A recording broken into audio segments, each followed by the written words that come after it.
అపోస్తలుడైన పౌలు ఫిలిప్పీయులకు రాసిన పత్రిక 3వ అధ్యాయము 14వ వచనం చదువుకుందాం.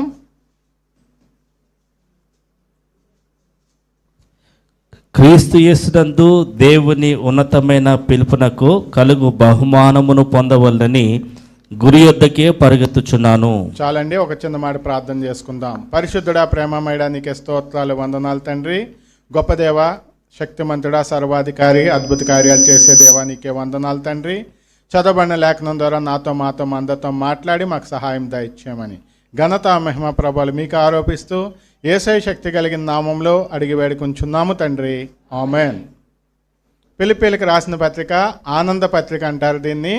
ఈ పత్రికలో పౌలు గారు అనేక విషయాలు మనకు తెలియజేశారు. అందులో ఇప్పుడు మనం చదువుకున్న వచనాల్లో 3 విషయాలు ఉన్నాయి. గమనించినట్లయితే మనం బహుమతి పొందవలనని గురి వద్దకు పరిగెట్టుచున్నాం. బహుమతి పొందవలను అనేది మొదటి విషయం, గురి కలిగి ఉండాలనేది రెండో విషయం, పరిగెత్తాలి అనేది మూడో విషయం. ముందుగా పరిగెట్టాలి అంటే మనకు ఒక గురి కలిగి ఉండాలి. ప్రతి ఒక్కరికి ఒక గురి ఉండాలి. ఆ గురి ఏమిటనే దాన్ని బట్టే మన పరుగు ఉంటుంది. పరిగెత్తండి అని చెప్పవసరం లేదు, ప్రతి ఒక్కరు కూడా పరిగెడుతూ ఉన్నారు. అయితే ఏమి గురి కలిగి ఉన్నారు అనేది ఈరోజు మనం జ్ఞాపకం చేసుకుందాం. మీకేమి గురి ఉన్నది? ఈ లోకంలో ప్రతి ఒక్కరికి ఒక గురి కలిగి ఉంటారు. కొంతమంది అయితే మేము మంచిగా చదవాలి, మంచి కాలేజీలో ర్యాంక్ రావాలని గురి కలిగి ఉంటారు.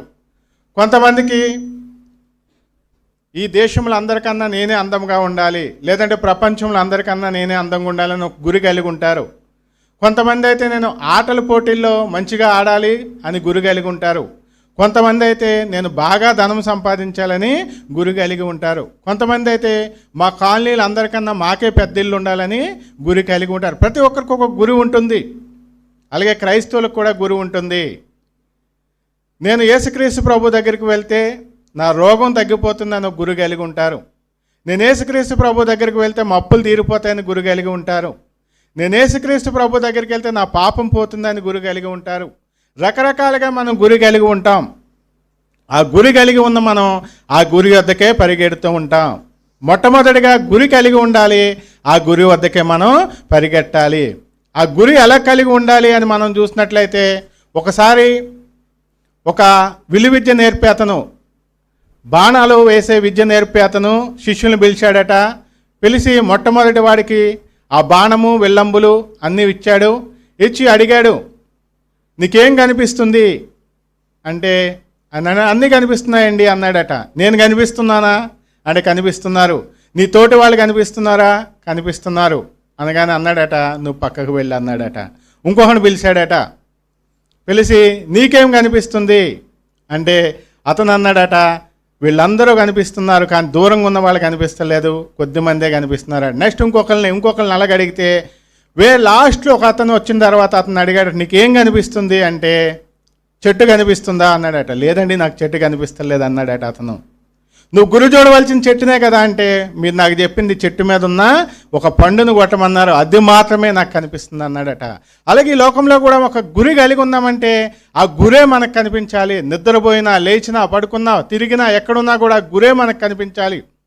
ఆ గురి కనిపించినప్పుడే ఆ గురిని మనం సాధించగలము. ఈరోజు బ్రదర్ చెప్పినట్లుగా ఒలింపిక్స్ క్రీడల్లో నా దేశం వెనకబడిపోవడానికి కారణం ఏంటంటే, నా దేశానికి ఒక గురి లేదు. మా తాతలు నేతలు నాకారు, మా మూతులు వాసన చూడండి అన్నాడట ఒక ఆయన.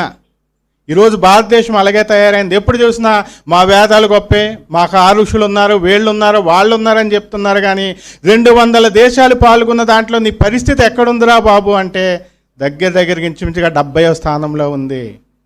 కారణం ఏంటి? గురి లేదు. సాధించాలనే తపన లేదు. ప్రపంచ దేశాలు అన్నటికన్నా నేనే గొప్పని మనం ఎగిరి గంతులేస్తున్నాం. కానీ మనం పక్కనున్న చైనా వాడితో పోలిస్తే మన టెక్నాలజీ ఎందుకు పనిచేయదని గ్రహించలేకపోతున్నాం. మనకన్నా చిన్న దేశాలు కూడా స్వర్ణ పథకాలు కొల్లగొడుతూ ఉంటే మనం ఒక స్వర్ణ పథకానికే ముఖం వాచిపోయి చూస్తూ ఉన్నాం. కారణం ఏంటంటే, గురి లేదు. నేను సాధించాలనే తపన లేదు. ఎంతసేపు కూడా నా గొప్పే నేను చెప్పుకుంటే ఇంక ఎప్పటికీ ముందుకు రాను. నేను కాలేజీ చదివే రోజుల్లో హైదరాబాద్ నుంచి కూడా కొంతమంది చదువుకోవడానికి వచ్చారు. మా ప్రాంతంలో పశ్చిమ గోదావరి జిల్లాలో నేను జన్మించాను కాబట్టి ఆ దగ్గరలో నేను చదువుకున్నాను. ఇంత దూరం నుంచి కూడా కొంతమంది వచ్చారు, వీళ్ళకి తెలియదు ఆ కాలేజ్ ఎటువంటిదో. వారు వచ్చిన కొత్తలో ఎలా చదువుతున్నామని సీనియర్లను అడుగుతుంటే వాళ్ళని స్టాంప్ అనేవారు. మాకు అర్థమయ్యేదిగా, స్టాంప్ కొట్టేశాను రా. తర్వాత అర్థమైంది, స్టాంప్ కొట్టేయడం అంటే ఏంటంటే 35 మార్క్స్ వచ్చేస్తారని నాకు ఖచ్చితంగా అది గర్వంగా చెప్పేవారు. వాళ్ళ గురి ఎక్కడుందంటే పాస్ అవ్వడమే వారి గురి. ఒక వ్యక్తి గురించి చెప్పేవారు, ఈయన అన్ని సబ్జెక్టులు పాస్ అయిపోయాడు, అదే గొప్ప విషయం అక్కడ. అటువంటి కాలేజ్లో వారి గురి ఎప్పుడు ఎక్కడ ఉండేదంటే అన్ని సబ్జెక్టులు క్లియర్ చేయాలి, బ్యాక్లాగ్లు ఉండకూడదు. వారికి గురి లేదు. అలాగే ఈరోజు భారతదేశం వెనకబడిపోవడానికి కూడా కారణం ఏంటంటే గురి లేదు. మాట్లాడితే విశ్వగురువులు అంటారు, కానీ విశ్వానికి అర్థమే తెలియదు. చాలామందికి తెలియని విషయం ఏంటంటే విశ్వం వేరు, ప్రపంచం వేరని తెలియదు. మేము విశ్వంలో అందంగా ఉండాలి, విశ్వంలో అని చాలామంది విశ్వసుందర పోటీలకు వెళ్తున్నారు. కానీ తెలియని విషయం ఏంటంటే అది విశ్వంలోంచి అందరూ రాలేదు. విశ్వగురువు అంటున్నారు, విశ్వం అంటే అర్థం ప్రపంచం కాదండి. ఇటువంటి ప్రపంచాలు ఎన్నో ఉన్నాయి. వారందరూ వచ్చి పోటీపడి గెలిస్తే అప్పుడు మనం అనాలి విశ్వగురువులం, విశ్వసుందరి, లేదంటే విశ్వంలో తెలివైన వాళ్ళం. ఈ ప్రపంచంలో భూమి మీద అంటే సూర్యుని కింద జరిగిన విషయాలన్నీ మనం చూసినట్లయితే మన బైబిల్ అందరికన్నా కూడా జ్ఞాని ఎవరని అడిగితే టక్కని సమాధానం ఏమని చెప్తారంటే సొలొమోన్ అని చెప్తాం. కానీ దేవుడైతే ఏమంటాడంటే సొలొమోన్ని లెక్కబెట్టడు.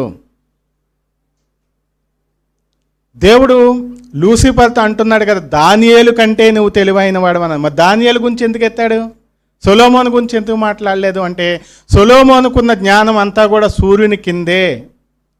ఒక సామెతలు చెప్పడానికి, జ్ఞానవచనాలు చెప్పడానికే. కానీ దానియేలుకున్న తెలివి, దానియేలుకున్న జ్ఞానం అంతా ఎక్కడుందంటే సూర్యుని పైన జరిగే దాని విషయంలోనే ఉంది. అలాగే ఈరోజు పైనుంచి ఎవరన్నా వచ్చారనుకోండి, ఆకాశదూతలు వచ్చారనుకోండి, ఏలియన్స్ వచ్చారనుకోండి. మొన్నటిదన్నా నేను టీవీలో చూశాను, ఒక చిన్న కామిక్, చిన్నపిల్లలు చూసే దాంట్లో డోలక్పూర్ అని ఒక చోటా భీమ్లో ఊరు ఉంటుంది. ఆ ఊరితో ఆడడానికి ఎక్కడి నుంచి వస్తారంటే ఏలియన్స్ వస్తారట క్రికెట్ ఆడడానికి. నిజంగా ఏలియన్స్ వస్తే వాళ్ళతో మనం పోటీ పడితే అప్పుడు తెలుస్తుంది. ఏ మొక్క లేని కాడ ఆముదం మొక్కే పెద్ద వృక్షమని ఒక సామెత. ఇప్పుడు పల్లెటూరులో చదువుకున్న వాళ్ళు, లేదంటే మన కాలనీలో చదువుకున్న వాళ్ళు, వీళ్ళందరూ కూడా 10th క్లాస్లో అనుకుంటారు కదా మాకు ఎంత బాగా చదవచ్చో అనుకుంటారు. వీరందరూ కలిపి ఏ సెంటెన్స్కో లేకపోతే వేరే చోటకో వెళ్ళిన తర్వాత వాళ్ళతో పోటీ పడుతుంటే వీళ్ళు ఎప్పటికప్పుడు వెనకబడిపోతూనే ఉంటారు. మన వాళ్ళు కూడా అంతే. ఇండియాలో గేమ్స్ అయితే బాగానే పరిగెడతారు, కానీ ఆసియాలో ఏషియన్ గేమ్స్ అయితే కాస్తో కోస్తో మెడల్స్ వస్తాయి. కామన్వెల్త్ అంటే ఏదో వస్తాయి. ఒలింపిక్స్ అనగానే మనం వెనకబడిపోతూనే ఉంటాం. కారణం ఏంటంటే మనకు గురి లేదు. ఎంతసేపు కూడా మేము విశ్వగురువులం, మా ప్రధానమంత్రి గారు ప్రపంచంలో మమ్మల్ని ఉన్నతంగా నిలబెట్టేశారు, ప్రపంచ దేశాలన్నీ ఇక్కడికే వచ్చేస్తున్నాయి అనుకుంటాం. కానీ నేను పుట్టిన దగ్గర నుంచి అనుకుంటూనే ఉన్నాను, ఇప్పటి వరకు వచ్చిందే లేదు. మా పెద్దలు, మా నాన్నగారు, మా తాతయ్య గారు వాళ్ళైతే వాళ్ళు ఇంకా మంచి రోజులు చూశారు. వాళ్ళ రోజుల్లో డాలరు రూపాయి సమానంగానే ఉండేదట. కానీ నా సందర్భానికి వచ్చేది 40 రూపాయలు, 50 రూపాయలు. ఇప్పుడు నా పిల్లల సందర్భానికి వచ్చేటప్పటికి 80 రూపాయలు, రాబోయే రోజుల్లో 100 రూపాయలు కూడా అయిపోవచ్చు. క్షీణించిపోతుంది.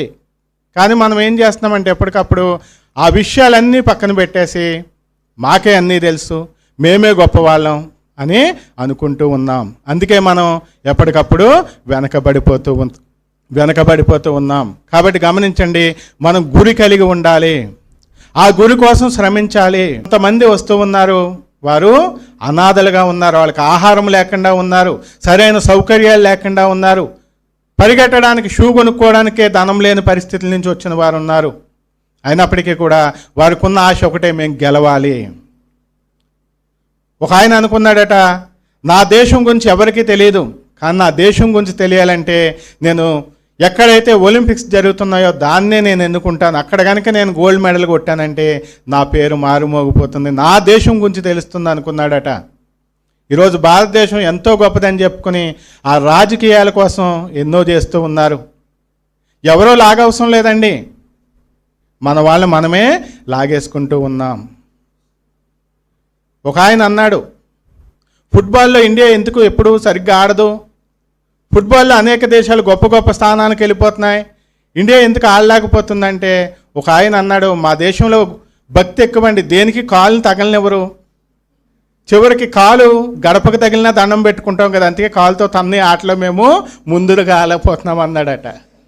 అలా వంకలు చెప్పుకుంటూ ఉన్నాం, కానీ గురి కలిగిలేము. నేనే గొప్పవాడిని, నాకే అన్నీ తెలుసు అంటే అక్కడే ఉండిపోతాం. కానీ నేను నేర్చుకోవాలి, నాకు ఒక గురి ఉంది అని ఎప్పుడైతే అనుకున్నామో అప్పుడు ముందుకు వెళ్ళిపోతాం. కాబట్టి ప్రతి ఒక్కరు కూడా గురి కలిగి ఉండాలి. అయితే ఈ రోజుల్లో మనం గమనించవలసిన విషయం ఏంటంటే, గురి కలిగి చాలామంది ఉన్నారు, కానీ ఆ గురి దేని గురించి అనేది అర్థం చేసుకోవాలి. మన జీవితంలో ధనం బాగా సంపాదించాలని గురి కలిగి ఉన్నామా, మంచిదే, కానీ ఆ ధనం ఏ ధనం అనేది మనం ఆలోచించుకోవాలి. ధనం సంపాదించడం మంచిదే, కానీ భూలోక ధనమా పరలోక ధనమా అనేది నిర్ణయించుకోవాల్సిన గురి నువ్వే పెట్టుకోవాలి.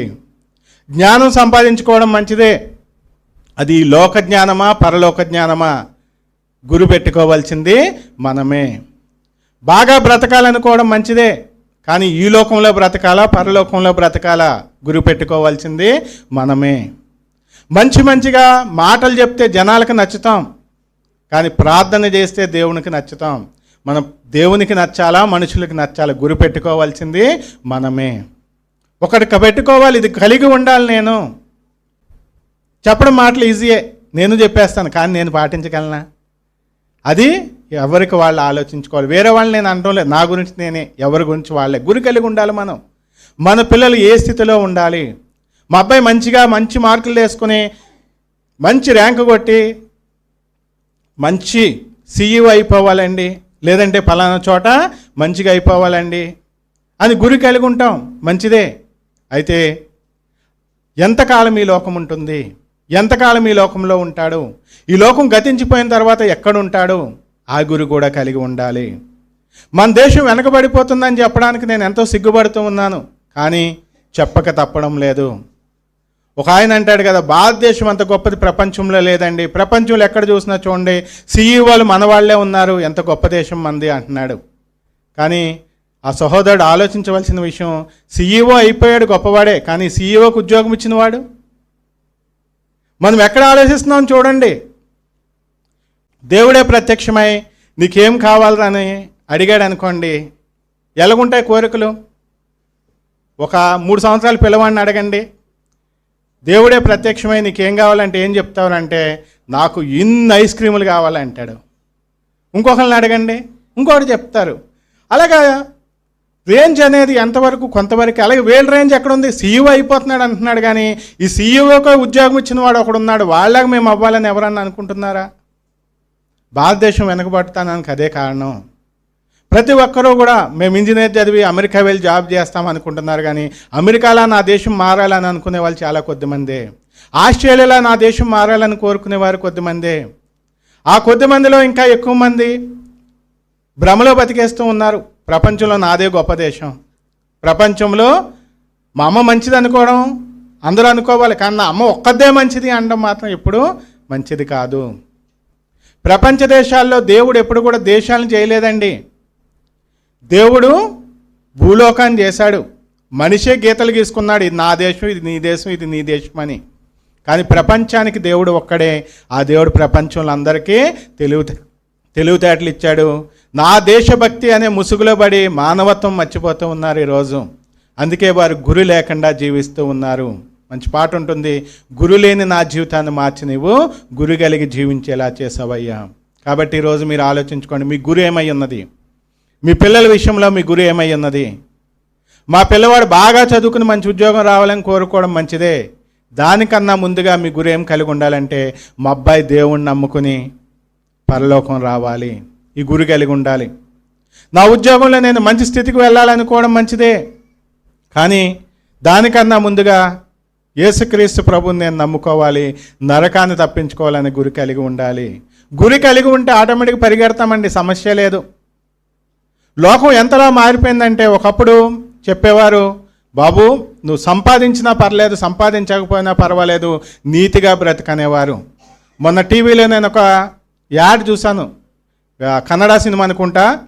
అందులో డైరెక్టర్ పెట్టాడు, ఆ తల్లి చెప్తుంది కొడుకుతో, బాబు నువ్వు ఎలా బ్రతికినా పర్వాలేదు, ఎలా బ్రతుకుతావు నీ ఇష్టం, కానీ నువ్వు చచ్చిపోయేటప్పుడు మాత్రం ధనవంతుడిగా చచ్చిపోని చెప్తున్నారు. లోకం ఎలా మారిపోయిందో చూడండి. నీకు రూల్స్ వద్దు, రెగ్యులేషన్స్ వద్దు, ఏమవుతుంది, నువ్వు గెలవాలంతే. నువ్వు డ్రగ్స్ తీసుకుని గెలుస్తావా, అడ్డదారిలో గెలుస్తావా, లేకపోతే ఈరోజు చూడండి, మొన్న నీట్ ఎగ్జామ్స్ 30 లక్షలు ఇచ్చారట పేపర్ కొనడానికి ఒక్కొక్క తల్లిదండ్రుల పిల్లలకి. నువ్వు ఎగ్జామ్లో పేపర్లు కొని చదువుతావా, ఏదైనా చేయి, కానీ విజయం పొందాలి. తల్లిదండ్రులు మారిపోయారు కాబట్టి పరిగెట్టడం గురించి నేను ఈరోజు చెప్పాలనుకోవడం లేదు. ఎందుకంటే పరిగెట్టడానికి ప్రతి ఒక్కరూ ప్రయాసపడుతూనే ఉన్నారు. వారు ఏ గురి పెట్టుకున్నారో ఆ గురికి పరిగెడుతూనే ఉన్నారు. నేను ఉద్యోగం చేయాలనుకున్న వాళ్ళు నిద్రాహారాలు మాని ఆదివారం సంఘం ఎగ్గొట్టి మరీ పరిగెట్టుకెళ్ళి ఉద్యోగాలు చేస్తూనే ఉన్నారు. ఇంక వాళ్ళు చెప్పక్కర్లేదు. చదువుకునే వాళ్ళు అన్నీ వదిలి చదువుకుంటూనే ఉన్నారు, పరిగెడుతూనే ఉన్నారు. ఆ చదువు కోసం ఆరోగ్యం అన్నీ చివరికి బాంధవ్యాలతో సహా వదిలే చదువుకుంటూనే ఉన్నారు. వారికి చెప్పవసరం లేదు.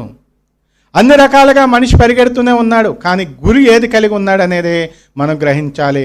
కిందటిసారి సహోదరులు తెలియజేశారు, విగ్రహారానికి దూరంగా పారిపోండి అంటే మనం దానికి దూరం అవుతున్నామంటే దేనికి దగ్గర అవుతున్నాం అనేది చెప్పారు. గుర్తుందా మీకు? వాక్యాలు రాసుకోండి, అలాగే గుర్తుపెట్టుకోండి. ఆవు గబగబా తొందరగా మేసేస్తుంది. ఇంటికి వచ్చిన తర్వాత ఏం చేస్తుంది? నెమరు వేస్తుంది. చాలామంది బుక్స్లో రాసుకుంటారు మంచి అలవాటే, కానీ మరలా చూడరు. అలా ఉండొద్దండి. మీరు రాసుకున్నారంటే మీకు ఆ రోజు ఖాళీ లేకపోవచ్చు, ఇంకొక రోజు ఏం చెప్పారు, దేని గురించి చెప్పారు, వెనక్కి వెళ్తూ ఉండాలండి ఎప్పటికప్పుడు. నేను ఈరోజు ఏం చేశాను, నిన్న ఏం చేశాను, ఆదివారం ఏం జరిగింది, ఏం చెప్పారు, ఏం నేర్చుకున్నాను, లేదంటే ఏమన్నా పొరపాటు జరిగిందా, లేకపోతే మనం ఎవరితోనో మాట్లాడినా ఏం మాట్లాడాను, ప్రతిదీ వెనక్కి వెళ్తూనే ఉండాలి. ఆవు గబగబా మేసేసి వచ్చిన తర్వాత ఇంటి దగ్గర తాతయ్యగా కూర్చుని అది నెమరు వేస్తుంది. ఎప్పుడైతే నెమరు వేస్తుందో దాని నుంచి దానికి బలం వస్తుంది. అలాగే మన ఆత్మీయ జీవితంలో కూడా మనం ఎప్పటికప్పుడు నెమరు వేసే పరిస్థితి ఉండాలి. మనం గురికి దగ్గరగా వెళ్ళాలంటే ఒక గురి కలిగి ఉండాలి. సపోజ్ నా గురి సికింద్రాబాద్ స్టేషన్కి వెళ్ళడం అనుకోండి, నేను నరసాపురం సైడ్ వెళ్ళిపోతున్నాను, గురికి దూరంగా వెళ్ళిపోతున్నాను, దగ్గరికి వెళ్తున్నానా? దూరంగానే వెళ్ళిపోతున్నా. మన గురి ఎక్కడుందో మనకు తెలియకపోతే మనం అలాగే దూరంగా వెళ్ళిపోతూనే ఉంటాం. ఆత్మీయ గురి పెట్టుకున్నారు, మంచిదే. ఒక గురి పెట్టుకోవడమే కాదు, ఆ గురి వెంట మనం వెళ్ళాలి. ఆ గురి కలిగిన వారు మనం దాని వెంట వెళ్ళాలంటే స్పష్టంగా నీకున్న గురి ఏంటో నీకు తెలియాలి. తర్వాత పౌలు గారు ఏమంటున్నారో చూడండి. ఆయన అంటున్నారు కదా, గురి వద్దకు వెళ్తే ఆయనకి ఏమొస్తుందట? బహుమానం వస్తుంది. ఈరోజు ఒక సామెత ఉంటుంది, నీవు మాట్లాడడం కాదు నీ విజయం మాట్లాడాలి అని. పౌలు గారు అంటారు కదా, అత్యధికమైన విజయం కలగజేసేవాడు మన ప్రభువైన క్రీస్తు. పౌలు గారు చూస్తే 6 అడుగుల ఆజానుబాహుడు కాదు, పౌలు గారు చూస్తే బలవంతుడు కాదు, కానీ పౌలు గారిని చూసి వణికిపోయారు. రోమా సైనికులు వణికిపోయారు, ప్రభుత్వాలు వణికిపోయి గడగళ్ళు ఆడిపోయినాయి. కారణం ఏంటి? వారి శిష్యులు గలతీ సంఘస్థులు అనుకున్నారట, ఈయన చూస్తే ఇలాగున్నాడు, కానీ ఈయన రాతలు చూస్తే మనుషుల్ని ప్రేరేపిస్తూ ఉన్నాయి. మన బలం ఎవరంటే క్రీస్తే. ఆ క్రీస్తులో మనం ఉన్నాం కాబట్టి ఆయన బహుమానం ఇస్తాడు మనకు. ఆ బహుమానం ఏంటి అనేది మనం ఆలోచించుకుని మనం చేయాలి. పరిగెట్టారు, బిలాము గారు కూడా పరిగెట్టారు. యోధా పత్రికలో రాయబడి ఉంది, బిలాము అతులముగా పరిగెట్టాడు. అటు ఎందుకు పరిగెట్టాడు? ఈ లోక ధనం సంపాదించుకోవాలని పరిగెట్టాడు. అయితే మనం ఏ బహుమానం కోసం పరిగెడుతున్నాం అనేది ప్రతి ఒక్కరూ కూడా జ్ఞాపకం చేసుకోండి. నీ జీవితంలో ఏమి బహుమానం పొందుకోవాలని నీవు అనుకుంటున్నావు, నేను అనుకుంటున్నాను, మనం అనుకుంటున్నాం అనేది ప్రతి ఒక్కరికి స్పష్టత ఉండాలి. మరలా చెప్తున్నాను, నేను నోటితో చెప్పడం కాదు, మీరు చెప్పడం కాదు, మిమ్మల్ని ఎవరిని నిల్చోబెట్టినా ఇక్కడ మీరు నాకన్నా బాగా చెప్తారు.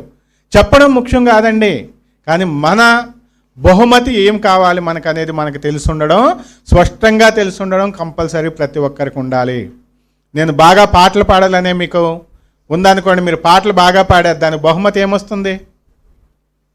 చర్చిలో పాడారనుకోండి, చర్చిలో బహుమతి వస్తుంది. స్కూల్లో పాడారనుకోండి, స్కూల్లో బహుమతి వస్తుంది. సినిమాల్లో పాడారనుకోండి, ధనం వస్తుంది. అలాగే మంచి పేరు వస్తుంది, అబ్బాయి ఎంత బాగా పాటలు పాడుతున్నాడు అని చెప్పి. బాగా చదివారనుకోండి, బహుమతి ఏమొస్తుంది? మంచి ఉద్యోగం వస్తుంది. అలా కాకుండా మంచిగా మ్యూజిక్ ప్లే చేశారు, బహుమానం ఏమొస్తుంది? మంచి పేరు వస్తుంది. అలా చేసేది ప్రతిదానికి బహుమతిగా ఒకటి వస్తుంది. కీడును విత్తారనుకోండి, బహుమానంగా ఏమొస్తుందనే సామెతలు రాయబడి ఉంది. మంచిని విత్తారనుకోండి, ఏమొస్తుందో బహుమానంగా రాయబడి ఉంది. అయితే ప్రతి క్రైస్తవుడు బహుమానంగా ఏం పొందుకోవాలని రాస్తే ఇక్కడ రాశాడు చూడండి, 20వ వచనం. అదే ఫిలిప్పీయులకు రాసిన పత్రిక 3వ అధ్యాయము 20వ వచనం. మన పౌరస్థితి పరలోకమందున్నది, అక్కడి నుండి ప్రభువైన యేసుక్రీస్తు అను రక్షకుని నిమిత్తము కనిపెట్టుకుని ఉన్నాము. చాలండి. మనం దేనికోసం కనిపెట్టుకుని ఉన్నాం? ప్రభువైన యేసుక్రీస్తు. అబ్రహాము కనిపెట్టాడట. హెబ్రీయులకు రాసిన 11వ అధ్యాయంలో రాయబడి ఉంది. దేనికోసమయ్యా అబ్రహాం నువ్వు కనిపెడుతున్నావంటే, అబ్రహాం అంటాడు కదా, పునాదులు కదా దేవుని పట్టణం కోసం నేను ఎదురు చూస్తున్నాను. లోతు గారిని అడిగారు అనుకోండి, బాబు లోతు గారు మీరు దేనికోసం కనిపెడుతున్నారంటే, పచ్చగా కనిపిస్తుంది అదే దేవుని వనం, అదే ఏదోని వనం అన్నాడు. వెళ్ళిపోయి ఎక్కడికి వెళ్ళాడు ఆయన? సొదొమ గొమొర్రా పట్టణాలకు వెళ్ళాడు. వెళ్ళి ఆయన ఊరు పెద్దలతో పాటు గవిని దగ్గర కూర్చున్నాడని రాయబడి ఉంది. ఈరోజు కూడా కొంతమంది ఉంటారు సంఘ పెద్దలు, పేరుకే సంఘ పెద్దలు, కానీ సంఘంలో ఉంటారు. ఎక్కడ ఉంటారయ్యా అంటే వాళ్ళు కాలనీ మీటింగ్స్ అవుతాయి కదండి, అక్కడ వాళ్ళే. ఎక్కడ రచ్చబండ్లు ఉంటే అక్కడ వాళ్ళే, ఎక్కడ బెంచీలు ఉంటే అక్కడ వాళ్ళే. మనం ఉండవలసింది అక్కడ కాదండి, లోతులాగా అక్కడ ఉండకూడదు. అబ్రహాంలాగా మనం ఏం చూడాలి? దేవుని పట్టణం కోసం చూడాలి. మనం ఈ లోక విషయాల్లో చూసామనుకోండి, లోకంలోకి సంబంధించిన బహుమతులు పొందుకుంటాం. కానీ మనం దేవుని కోసం ఎదురు చూస్తే దేవుడిచ్చే బహుమానం పొందుకుంటాం. ఎంతమంది దేవుని బహుమానాలు పొందుకోవాలనుకుంటున్నారో ఆలోచించుకోండి. ఎంతమంది గురు యొద్దకు పరిగెడుతున్నారో ఆలోచించుకోండి. ఎంతమంది ఈరోజు ప్రభువా నీవే నా గురు అంటున్నారో ఆలోచించుకోండి. బైబిల్లో అందుకే అనేక విషయాలు రాయబడి ఉన్నాయి. మీరు ఆదాము దగ్గర నుంచి చూసుకుంటే ఒక్కొక్క భక్తుని గురించి మీరు ఆలోచిస్తూ ఉంటే వాళ్ళు దేనికోసం గురి కలిగి ఉన్నారు, దేనికోసం జీవించారనే విషయాలు మీకు తెలుస్తాయి.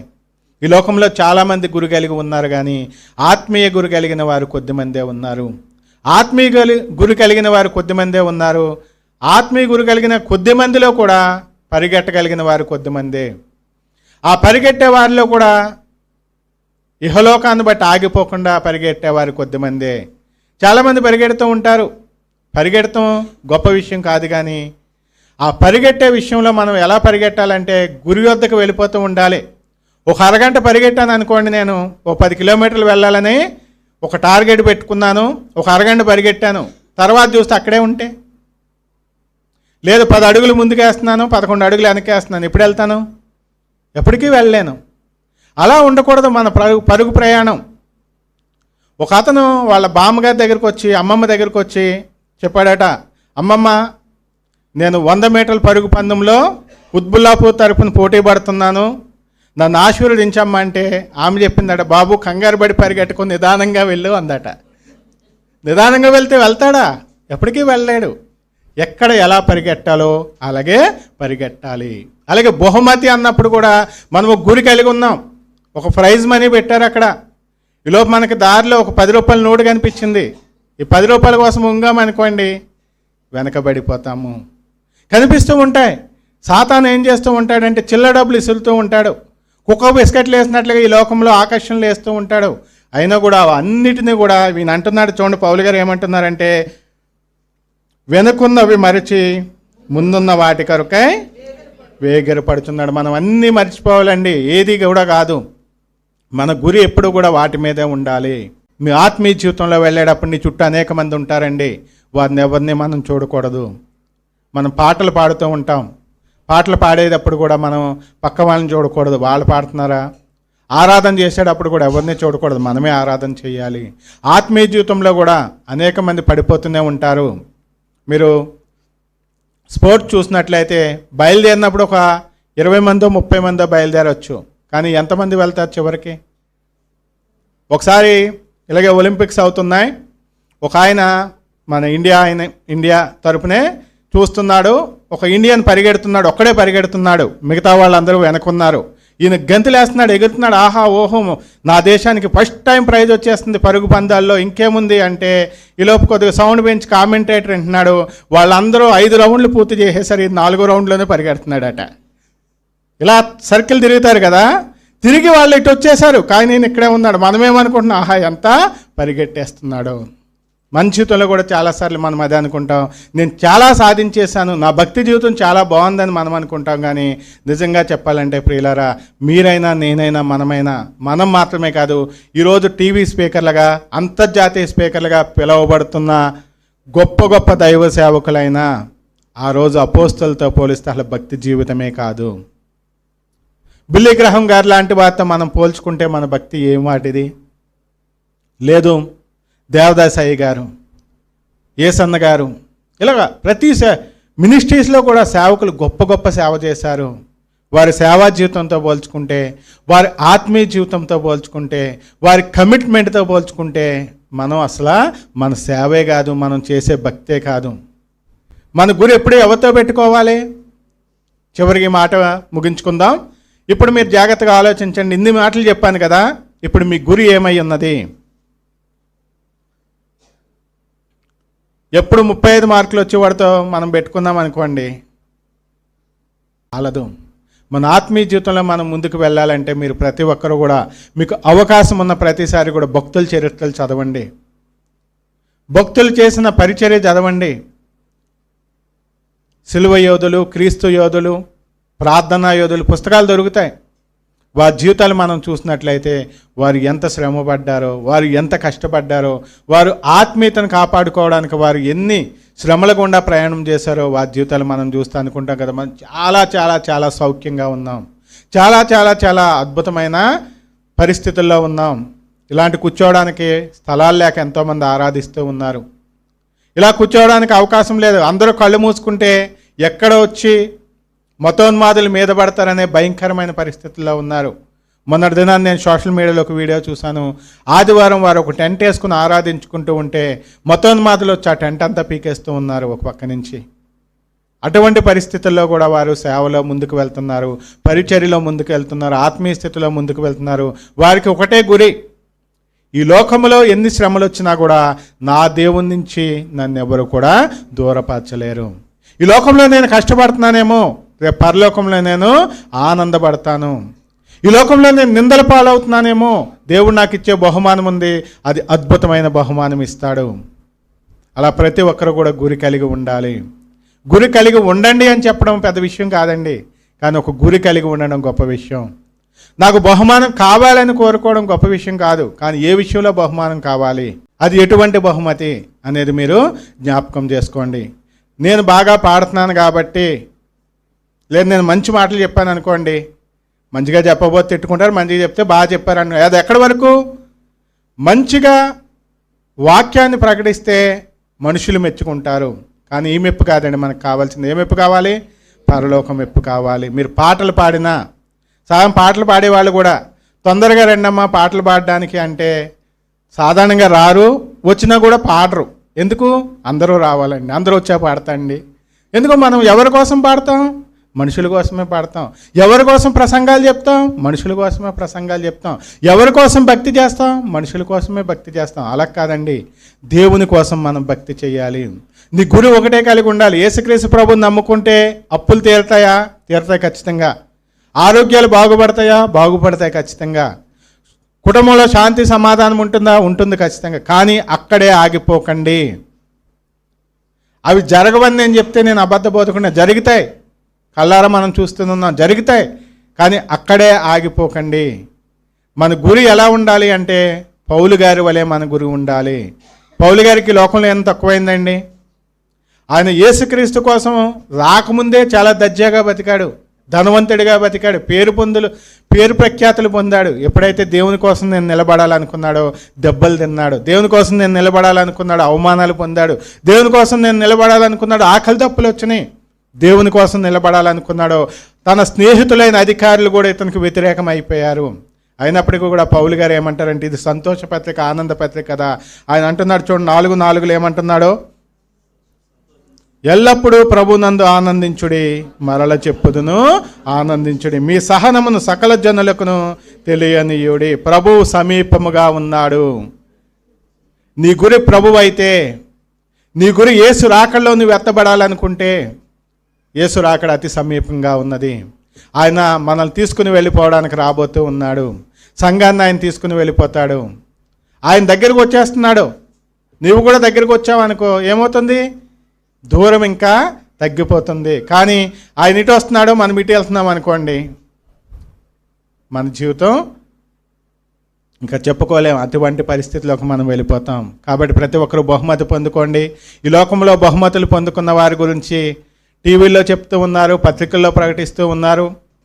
ఈరోజు బహుమతి పొందుకున్న వారిలో ఓడిపోయిన వాళ్ళకన్నా కూడా 4వ స్థానంలో వచ్చిన వాళ్ళకి ఎక్కువ బాధ ఉంటుంది. ముందే ఫస్ట్ రౌండ్లో ఓడిపోయాడు అనుకోండి, ఏ ప్రాబ్లం ఉండదు. కానీ 4వ స్థానం త్రుటిలో 1 సెకండ్లో పోయిందనుకోండి ప్రైజ్, ఎలా ఉంటుంది పరిస్థితి? 100 మీటర్ల రన్నింగ్ రేస్లో ఒక ఆయన అందరికన్నా ముందు వచ్చాడు, కానీ గోల్డ్ మెడల్ గెలవలేకపోయాడు. ఎలా ఉంటుంది అతని బాధ? కారణం ఏంటంటే అతను కరెక్ట్గా లైన్ దగ్గర వచ్చిన తర్వాత పైకి ఎగిరాడు. ఈ వెనకాల వచ్చేవాడు వెంటనే లైన్ మీద కాల్ వేశాడు. అతను గాల్లో ఉన్నాడని చెప్పి అతనికి గోల్డ్ ఇచ్చి అతనికి సిల్వర్ ఇచ్చారు. జరిగిందే ఇది, నేను ఉదాహరణ చెప్పడంలో జరిగిందే. అతను గాల్లో ఉండిపోయాడు, ముందే వచ్చినా కూడా బహుమతి పొందుకోలేకపోయాడు. 4వ వ్యక్తి ఉన్నాడు అనుకోండి, అతను అనుకుంటాడు, అబ్బా కొద్ది కష్టపడి ఉంటేనా. ఈరోజు దేవుణ్ణి నమ్ముకొని వాళ్ళు బాధపడే కన్నా, దేవుణ్ణి నమ్ముకుని ఆదివారాలు చర్చకొచ్చి ప్రార్థనలు చేసి ఉపవాసాలు ఉండి తర్వాత కానుకలు ఇచ్చి అన్నీ చేసి ఆదివారం వాళ్ళ చికెన్లు మటన్లు వండుకుని తింటే మనం మేము వచ్చి ఇక్కడ కూర్చుని ఇంటికి వెళ్ళక చల్లగా ఉన్నాయి తిని ఇన్ని బాధలు పడిన తర్వాత కూడా నరకానికి వెళ్ళిపోయామనుకోండి, ఆ రోజు ఎంత బాధపడతాం? చచ్చా ఒక్క భక్తి విషయంలో కొద్దిగా వెనకబడకపోయింటే ఎంత బాగుండేది.